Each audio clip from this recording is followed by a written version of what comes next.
warahmatullahi wabarakatuh. Salam sejahtera bagi kita semua. Hai warga Semansa, selamat datang di Rusa, Ruang Semansa. Podcast yang bakal ngajak kamu dikenal dekat dengan budaya Indonesia, tapi dengan cara yang santai, ringan, dan pastinya relate sama kehidupan kita sekarang. Kita host kamu hari ini dari Sekbid 8 Sastra dan Budaya.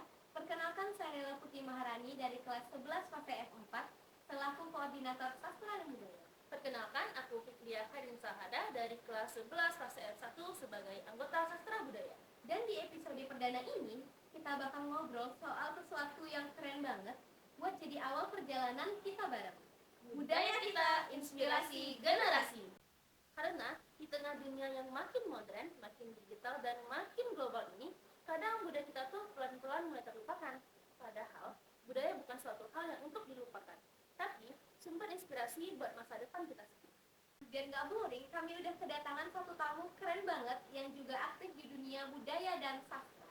Welcome, Farin! Nah, sekarang kita udah bareng Farinnya nih. Dan gak asik dong kalau misalnya kita ngobrol-ngobrol bareng tapi gak kenal satu sama lain.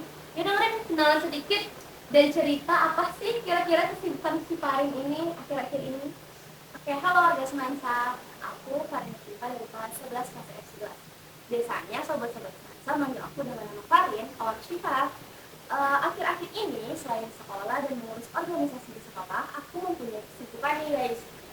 Misalnya mengurus komunitas literasi aku, nge-host, nge-MC, terus juga mengurus beberapa organisasi luar sekolah yang saat ini sedang aku geluti. Tapi di samping itu, akhir-akhir ini aku lagi suka banget buat melanjutin naskah aku di Wattpad.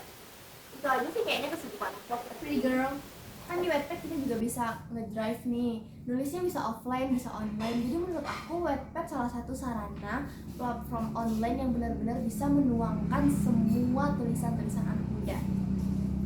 Wah, keren banget ya guys. Tentang budaya nih, pasti gak bakal lepas dong dari sastra. Nah, aku penasaran dong gimana cara kamu buat tetap mengembangkan budaya kita, tapi dalam lingkup sastra. Oke, kalau buat itu, kan aku kegiatannya pastinya terus membaca dan menulis puisi. Tapi biasanya aku nggak selalu ikut di festival-festival seni aja. Misalnya ada peringatan hari budaya-budaya tertentu di Pasaman. Nggak pasti sih. Kadang aku dapat undangan buat baca puisi ini. Aku masukkan puisi-puisi yang memang ada untuk budaya dari Pasamannya gitu.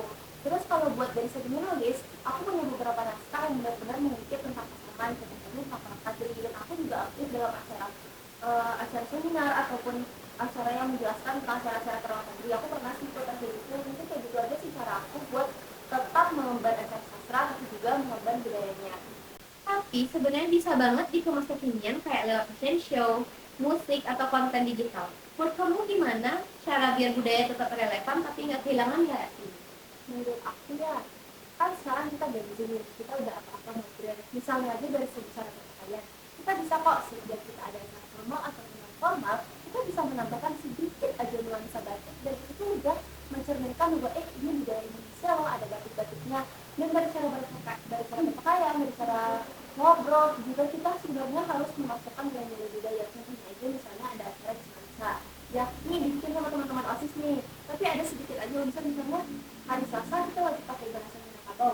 Kan bisa aja kan setidaknya Semansa masih menerapkan hari Selasa harus pakai bahasa Minang. Jadi kan budaya tetap berada di identitas semua anak Semansa.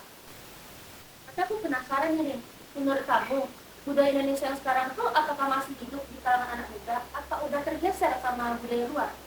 Kalau buat tergeser pastinya budaya kita belum tergeser 100% ya dari budaya anak muda. Tapi kalau untuk masalah pesan terdengarnya, aku yakin banget 100% jawabannya pasti udah kan. Karena buat cara berbicara, kebanyakan nih teman-teman kita aja di Semansa pasti udah banyak yang ngikutin gaya bicaranya yang universal. Belum lagi cara berpakaian. By the way nih, kamu sendiri lebih ngerasa anak kekinian banget atau masih ada sisi tradisionalnya dikit? Oh, buat dari aku pribadi ya, kan kalau kita lihat faktor lingkungan dari dia menjadi pasangan nih, emang udah nggak ada ya sisi tradisionalnya dari diri kita. Tapi kalau gini nih, kalau di luarnya aku merasa dia jadi gengsi yang benar-benar ngikutin tren nih. Tapi kalau dari sisi hati aku yang paling kecil, aku selalu berpikir segimanapun aku nantinya harus nih setiap budaya-budaya dari apalagi budaya Minangkabau harus tetap aku bawa kemana-mana aku pergi. Tapi aku penasaran banget nih, kalau kamu lagi scrolling TikTok, kamu pernah nggak sih nemu konten budaya dan kamu langsung mikir gitu, wah keren juga ya budaya kita? Pernah dong, soalnya kan kita sebagai generasi muda, kita harus percaya bahwa setiap budaya yang ada di Indonesia itu kan budaya kita, itu ciri khas kita dan kita harus berpikir mindset kita tuh, budaya gue keren loh, gitu sih. By the way, kamu sendiri lebih ngerasa anak kekinian banget atau masih ada sisi tradisional dikit nih? Kalau buat pikir kita masih punya sisi tradisional kan, ya kalau kita lihat dari lingkungan kita yang dari pasangan aja ya, menurut aku udah ada unsur tradisionalnya lagi yang menurut aku kayak gini, budaya nongkrong, cara berpakaian, cara ngomong, kan semua anak semangsa aku yakin nih semuanya tuh udah tercampur baur sama budaya luar, tapi buat yang tergeser dari budaya asli kita itu aja belum, karena aku yakin banget semua anak semangsa itu mereka punya prinsip begini masing-masing. Oke, thank you ya Rian. Nah Rian, dari semua yang udah kita bahas nih, menurut kamu apa sih yang paling penting untuk mengembangkan budaya dan sastra di Indonesia? Yang paling penting itu sebenarnya cuma niat, kesadaran setiap anak muda bahwasanya kebudayaan itu benar-benar harus kita lestarikan. Karena kalau bukan kita, siapa lagi yang bakal melestarikan budaya Indonesia? Orang nggak mungkin kan orang luar negeri yang bakal melestarikan kebudayaan kita. Nah bener banget nih guys. Salah satu hal dari budaya Indonesia yang paling keren dan wajib kita jaga tuh apa sih menurut kamu, Ren? Menurut aku cara berpakaian dan cara ngobrol kita. Karena kan selain kita orang muslim, kita juga berasal dari daerah yang kental banget budayanya Minangkabau nih.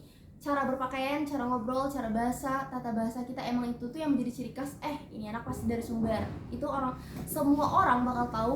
Ini kalau pakaiannya tertutup kan emang lebih cenderung ke kita ya, karena kita emang mayoritasnya Islam. Gitu sih menurut aku cara berpakaian, cara ngobrol, dan tata bahasanya kita. Oke. Nah untuk pertanyaan terakhir nih, kalau budaya bisa ngomong ke generasi sekarang, kira-kira dia bakal bilang apa ya, Rin?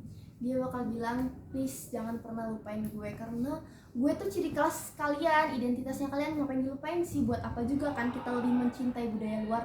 Nggak perlu ngeliat jauh-jauh, karena di sini udah ada budaya-budaya yang benar-benar nantinya akan membuat kita bangga karena punya mereka. Dan buat nutup, coba deh satu kalimat aja, Rin. Kalau bukan kita, siapa lagi yang bakal melestarikannya? Jadi jangan lupa, melestarikan budaya itu yang utama di hidup kita. Yeay. Nah guys, gimana, seru kan episode podcast kami kali ini? Semoga teman-teman suka ya. Dan terima kasih banget nih buat Farin yang udah nyempetin waktunya buat datang ke podcast kita pada kesempatan ini. Oke guys, makasih juga ya udah ngasih aku kesempatan buat bisa bicara di podcastnya Sekbid 8. Nah, kami selaku host dari podcast kali ini pamit undur diri. Saya Nela Putri Maharani. Saya Fikriya Khairul Sahada. Dukung kami terus ya.